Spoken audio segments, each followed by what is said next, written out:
Espíritu de mortificación. Después de algún tiempo en que traté de ejercitarme en estas cosas, a veces haciendo y a veces cayendo, y si bien veo claro que aún me hace falta ese espíritu de rectitud, y siempre quedo más confundida pensando en tanta ingratitud mía, Jesús me habló y me hizo entender la necesidad del espíritu de mortificación. Si bien me recuerdo que en todas estas cosas que me decía, me agregaba siempre que todo debía de ser hecho por amor suyo, y que las virtudes más bellas, los sacrificios más grandes, se volvían insípidos si no tenían el principio en el amor. La caridad, me decía, es una virtud que da vida y esplendor a todas las demás, de modo que sin ella todas están muertas, y mis ojos no sienten ningún atractivo y no tienen ninguna fuerza sobre mi corazón. Estate pues atenta, y haz que tus obras, aun las mínimas, estén investidas por la caridad, y esto es en mí, conmigo y por mí. Ahora vayamos directamente a la mortificación. Quiero, me decía, que en todas tus cosas, hasta las necesarias, sean hechas con espíritu de sacrificio. Mira, tus obras no pueden ser reconocidas por mí como mías si no tienen la marca de la mortificación. Así como la moneda no es reconocida por los pueblos si no contiene en sí misma la imagen de su rey. Es más, es despreciada y no es tomada en cuenta. Así es de tus obras. Si no tienen el injerto con mi cruz, no pueden tener ningún valor. Mira, ahora no se trata de destruir a las criaturas, sino a ti misma, de hacerte morir para vivir solamente en mí y de mi misma vida. Es verdad que te costará más de lo que has hecho, pero ten valor, no temas. No lo harás tú, sino yo, que obraré en ti. Entonces recibía otras luces sobre la aniquilación de mí misma y me decía, tú no eres otra cosa que una sombra, que mientras quieres tomarla, te huye. Tú eres nada. Yo me sentía tan aniquilada que habría querido esconderme en los más profundos abismos, pero me veía imposibilitada para hacerlo. Yo sentía tal vergüenza que quedaba muda, y mientras estaba en este reconocimiento de mi nada, él me decía, ponte junto a mí, apóyate en mi brazo, yo te sostendré con mis manos, y tú recibirás fuerza. Tú estás ciega, pero mi luz te servirá de guía. Mira, me pondré delante, y tú no harás otra cosa que mirarme para imitarme. Después me decía, la primera cosa que quiero que mortifiques es tu voluntad. Aquel yo se debe destruir en ti. Quiero que la tengas sacrificada como víctima ante mí, para hacer que de tu voluntad y de la mía se forme una sola. ¿No estás contenta? Sí, Señor, pero dame la gracia, porque veo que por mí nada puedo. Y él continuaba diciéndome, sí, yo mismo te contradiré en todo, y a veces por medio de las criaturas. Y sucedía así. Por ejemplo, si en la mañana me despertaba y no me levantaba enseguida, la voz interna me decía, tú descansas, y yo no tuve otro lecho que la cruz. Pronto, pronto, no tanta satisfacción. Si caminaba y mi vista se iba un poco lejos, pronto me reprendía. No quiero tu vista, no la alejes de ti más allá que la distancia de un paso a otro para hacer que no tropieces. Y si me encontraba en el campo y veía flores y árboles, me decía, yo todo lo he creado por amor tuyo. Tú priva a tu vista de este contento por amor mío. Y aun en las cosas más inocentes y santas, como por ejemplo los ornamentos de los altares o las procesiones, me decía, no debes tomar otro placer que en mí solo. Si mientras trabajaba yo estaba sentada, me decía, estás demasiado cómoda. ¿No te acuerdas de mi vida? ¿Cómo fue un continuo penar? ¿Y tú? ¿Y tú? Y enseguida, para contentarlo, me sentaba en la mitad de la silla y la otra mitad la dejaba vacía. y algunas veces en broma le decía: «Mira, oh señor, la mitad de la silla está vacía, ven a sentarte junto a mí». Y alguna vez me parecía que me contentaba y sentía tanto gusto que yo misma no sé decirlo. Algunas veces que estaba trabajando con lentitud y desganada me decía: «Pronto, apúrate, que el tiempo que ganarás apurándote vendrás a pasarlo junto conmigo en la oración». Y a veces él mismo me indicaba cuánto trabajo debía hacer.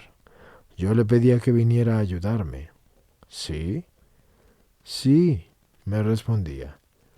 «Lo haremos juntos a fin de que después que hayas terminado quedemos más libres». Y sucedía que en 1 hora o 2 hacía lo que debía de hacer en todo el día. Después me iba a hacer oración y me daba tantas luces y me decía tantas cosas que el querer decirlas sería demasiado largo. Recuerdo que mientras estaba sola trabajando, veía que no alcanzaba el hilo para completar aquel trabajo y que tendría necesidad de ir con la familia para buscarlo. Entonces me dirigía a él y le decía: «¿En qué aprovecha, amado mío, el haberme ayudado? Pues ahora veo que tengo necesidad de ir a la familia, y puedo encontrar personas, y me impedirán venir de nuevo, y entonces nuestra conversación terminará». «¿Qué? ¿Qué?», me decía. «¿Y tú tienes fe?». «Sí». «Pues no temas, te haré terminar todo». Y así sucedía. Y luego me ponía a rezar. Si llegaba a la hora de la comida y comía alguna cosa agradable, en súbito me reprendía internamente diciendo: «Tal vez te has olvidado que yo no tuve otro gusto que sufrir por amor tuyo, y que tú no debes tener otro gusto que el mortificarte por amor mío. Déjalo y come lo que no te agrada». Y yo enseguida lo tomaba y lo llevaba a la persona que ayudaba en el servicio. O bien decía que ya no quería, y muchas veces me la pasaba casi en ayunas, pero cuando iba a la oración recibía tanta fuerza y sentía tal saciedad que sentía náuseas de todo lo demás.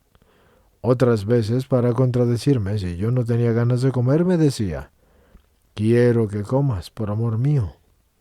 Y mientras el alimento se une al cuerpo, pídeme que mi amor se una con tu alma, y quedarán santificadas todas las cosas». En una palabra y sin ir más lejos, aun en las cosas más mínimas trataba de hacer morir mi voluntad para hacer que viviera solo para él, y permitía que hasta el confesor me contradijera. Como por ejemplo, sentía un gran deseo de recibir la comunión. Todo el día y la noche no hacía otra cosa que prepararme. Mis ojos no se podían cerrar al sueño por los continuos latidos del corazón, y le decía: «Señor, apresúrate, porque no puedo estar sin ti. Acelera las horas, haz que surja pronto el sol, porque yo no puedo más, mi corazón desfallece». Y él mismo me hacía ciertas invitaciones amorosas con las que me sentía despedazar el corazón, y me decía: «Mira, yo estoy solo. No sientas pena de que no puedes dormir. Se trata de hacer compañía a tu Dios, a tu esposo, a tu todo, que es continuamente ofendido. No me niegues este consuelo, que después, en tus aflicciones, yo no te he de dejar». Y mientras estaba con estas disposiciones, por la mañana iba con el confesor, y sin saber por qué, la primera cosa que me decía era: «No quiero que recibas la comunión». Y digo la verdad, me resultaba tan amargo que a veces no hacía otra cosa que llorar. Al confesor yo no me atrevía a decirle nada, porque así quería Jesús que hiciera, y de otra manera me reprendía. Pero yo iba con él y le decía mi pena. Bien mío, para esto la vigilia que hemos hecho esta noche, que después de tanto esperar y desear debía quedar privada de ti. Sé bien que debo obedecer, pero dime, ¿puedo estar sin ti? ¿Quién me dará la fuerza? Y además, ¿cómo tendré el valor de irme de esta iglesia sin llevarte conmigo? Yo no sé qué hacer, pero tú puedes remediar todo». Mientras así me desahogaba, sentía venir un fuego junto a mí y entrar una llama en el corazón, y lo sentía dentro de mí, y enseguida me decía: «Cálmate, cálmate». heme aquí. Estoy ya en tu corazón. ¿De qué temes ahora? No te aflijas más. Yo mismo te quiero enjugar las lágrimas. Tienes razón. Tú no podías estar sin mí, ¿no es verdad? Y yo entonces quedaba tan aniquilada en mí misma por esto y le decía que si yo fuera buena, él no lo habría dispuesto así y le pedía que no me dejara más, que sin él no quería estar. Después de estas cosas, un día después de la comunión, lo sentía en mí, todo amor, y que me amaba tanto que yo misma quedaba maravillada, porque me veía tan mala y sin corresponder y decía dentro de mí, al menos fuera buena y le correspondiera. Tengo temor de que me deje.